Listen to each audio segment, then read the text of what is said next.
Welcome to Inside Games Daily, the only gaming news show brave enough to buy a Nintendo Switch 2, even though it really only has one game. Yeah, but we're not alone. We got some new data today, and it seems like we're not the only suckers around the block, Bruce. Nintendo updated their investor relations website with Nintendo Switch 2 sales data, revealing that the hybrid console and handheld is now the fastest selling console ever. Man, sign of the times. But it's supposed to be terrible out there, right? No, I don't know. Market data is confusing. And also, that's provided the numbers that we see are accurate. It's kind of weird. Nintendo apparently revised their website shortly after updating this data, as now the sales figures have been completely removed. There's no Switch 2 sales data there at the moment. So maybe they were a placeholder? Weird. Or accidentally published early? Who knows? Oh, yeah. Luckily, the data was screenshotted by Spanish Nintendo fan site Nintenderos. Oh, I love that name. It's such a good name. And what data it is, Bruce. The Switch 2 has sold 5 million units in its first month on the market. Man, that's crazy. The data even broke sales down by major regions. The United States sold 1.8 million units. Japan, 1.47 million units. Europe, 1.18 million units.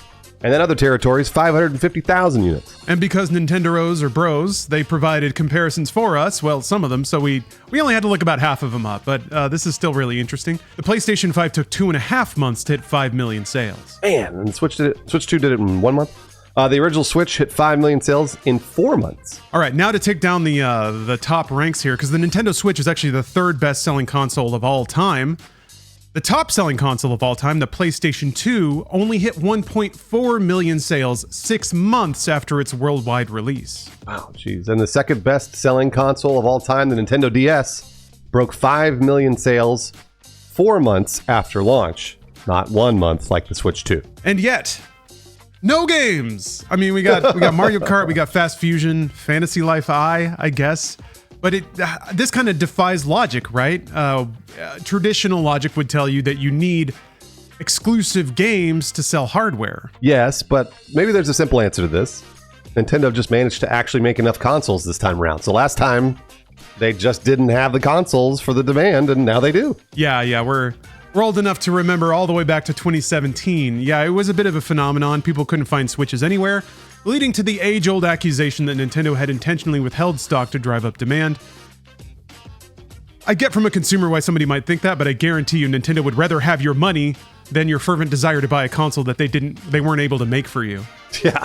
Back in January, Bloomberg reporter Takashi Mochizuki reported that Nintendo was planning on shipping 20 million units of the Switch 2 in the first year. That's a ton. And that supply far outpaces the PlayStation 5 and the original Switch. Yeah, if Sony had the capacity to make more PlayStation 5s, I promise you they would have. They would have done it. And then sold as many of those to scalpers as they could have possibly sold them. Yeah, they were getting scalped like mad, but it was a weird time back then. Global pandemic, silicon and chip supply shortage. So Sony just fundamentally couldn't make the PlayStation 5s that the audience was ready to buy. And if they had, then maybe the Switch 2 wouldn't be the fast-selling console, but here we are. So, Lawrence, I saw a lot of comments when we're talking about the announcement of the Switch 2, said it was way too much money. There's no way they're paying $80 for Mario Kart World. What happened? Yeah, I don't know. It's internet histrionics, which I hate to say that, but the bubble likes to convince themselves that they hold the zeitgeist of the masses, and that's very clearly not the case. It's been proven as such a number of times. But I'm sure that there are people out there that would want to buy a Switch 2, but it is too expensive. Like, I know that there's a substantial group there, but it's not in Nintendo's interest because they're already selling out, right? So it's, the creepy thing is, the scary thing to think is, from Nintendo's perspective, it probably could have been more expensive, and now they're leaving all that money behind. But we're still in the early phase of sales where I don't think you can draw a lot of extreme conclusions about people's buying intent with a Switch 2. It's more like it's a follow-up to a hugely successful console, and it seems like the name, the brand, and just the iteration of it is enough to sell for now. Yeah, there's a few things. If you want to try and explain the reason it sold 5 million units in a month, we got early adopters, obviously. All the people that said they weren't going to buy it that did. General brand affinity, because of, like we talked about, the Switch is one of the highest selling consoles of all time. And then also, I've seen this a lot. I don't necessarily know if, maybe consumers are this savvy. A lot of people are saying they're buying the Switch 2 before tariffs go into place. And I'm like, okay, all right. You know what? They're trying to get a jump on the fact that the price may go up because of tariffs, and I'm like, sure. I suppose.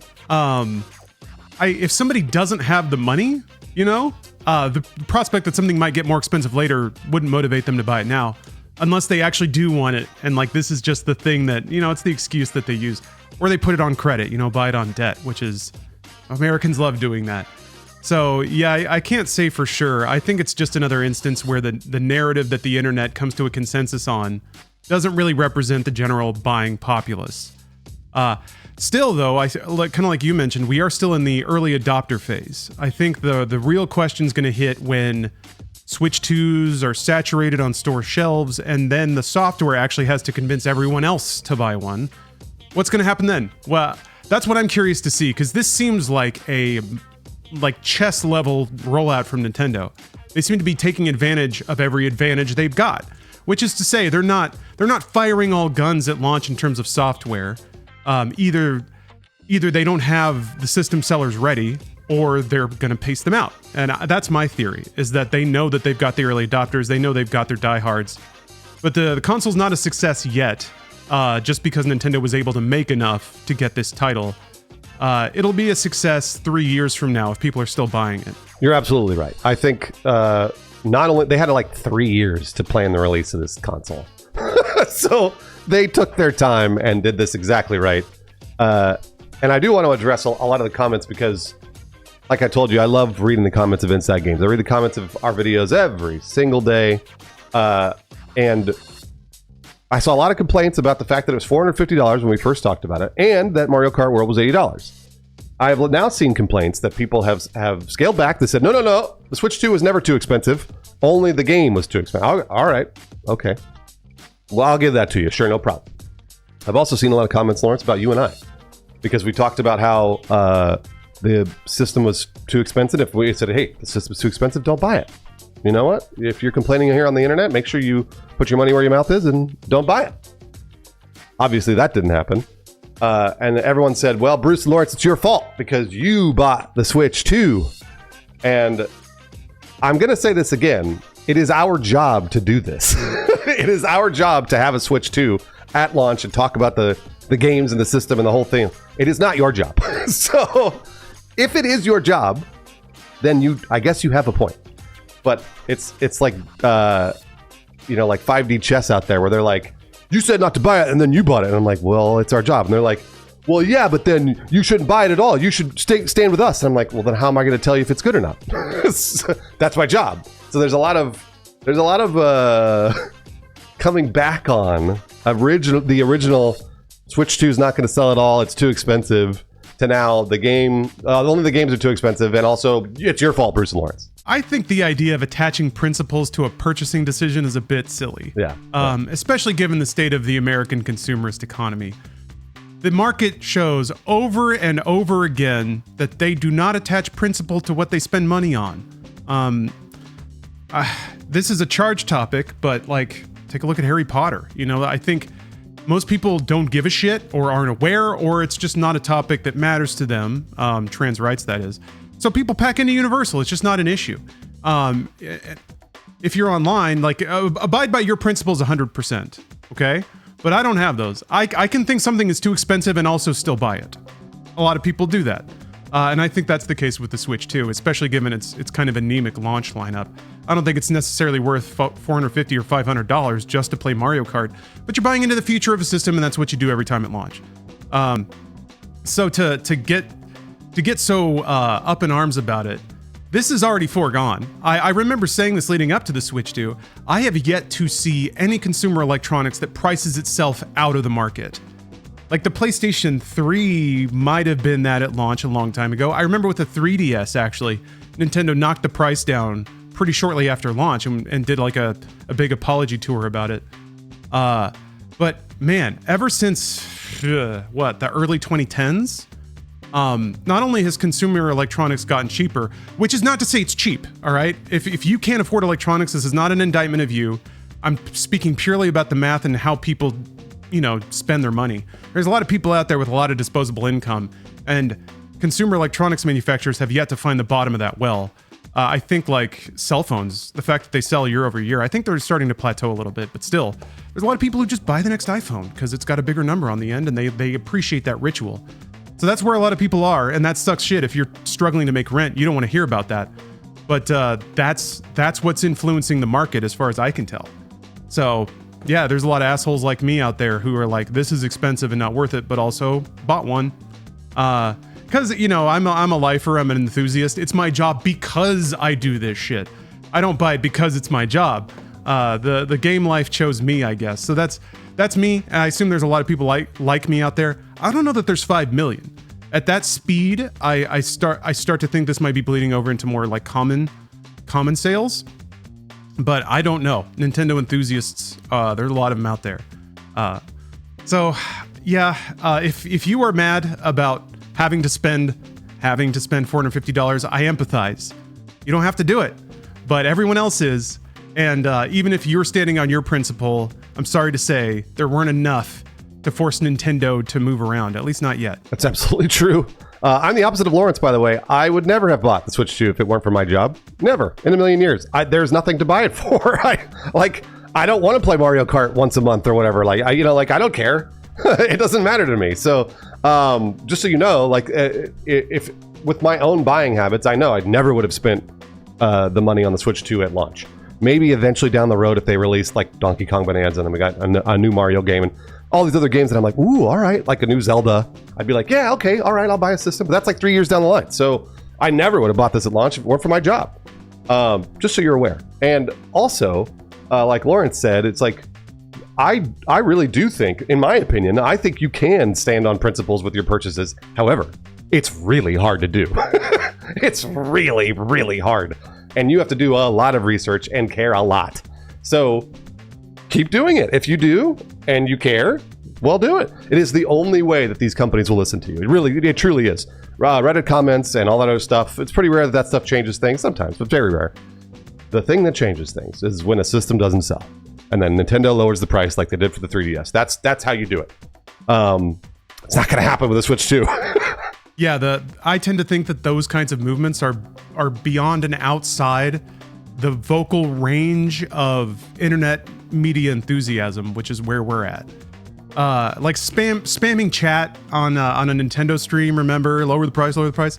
They don't care because this is where we're at. That doesn't make them evil, it makes them a business. And similarly, if you want to stand on your principles, I think you have to make your peace with the fact that it's not always going to go your way and no one's going to throw a parade for you. You're just going to be sitting in your apartment with no Switch 2, which if you can live with that, then do it. But yeah, nobody's going to clap, especially people that are enjoying the Switch 2s or maybe a little bit bitter that they overspent, but they're not looking at what other people are doing. Lawrence, you know what though? They'll be a hero. Sure. Sitting there without a Switch 2 in their apartment alone. And I give that one guy a salute. I'm going to give that one guy a salute. There he is. Good. Hey, great job. Sure. Keep it up. Well, moving on to games that aren't out yet. We're going on down to Lawrence's preview corner. Still trickling out all the previews that I played at Summer Game Fest, which at this point was several weeks ago. But today we got Marvel Cosmic Invasion. This is a game that if you were around in the 90s, you probably get a whiff of this immediately. It's a very classically styled, almost Konami styled beat 'em up in the vein of Ninja Turtles or X-Men. What I found interesting about this is kind of a pixel art Marvel brawler, kind of relating around cosmic. So your characters get cosmic powers, enemies get cosmic, everything's been cosmically tilted. But what I think is really interesting about this is there's tons of Marvel game references in the game. And that's a bit different than just referencing the Marvel universe, either in comics or in movies. So when you play the game, and this is something else I didn't know, you actually pick two characters that you can swap back and forth, and they have tag-in moves, which is maybe similar to a Marvel game you may have played in the past. So you can be fighting, you call in an assist, your secondary character comes in and does a particular move, and then you can continue your combo. But here's the thing, a lot of those moves are themselves referential to other Marvel games. So you've got characters that have been in, Marvel video games before, Spider-Man, Venom. I saw them doing a lot of the moves they used to do in like X-Men versus Street Fighter or Marvel versus Capcom.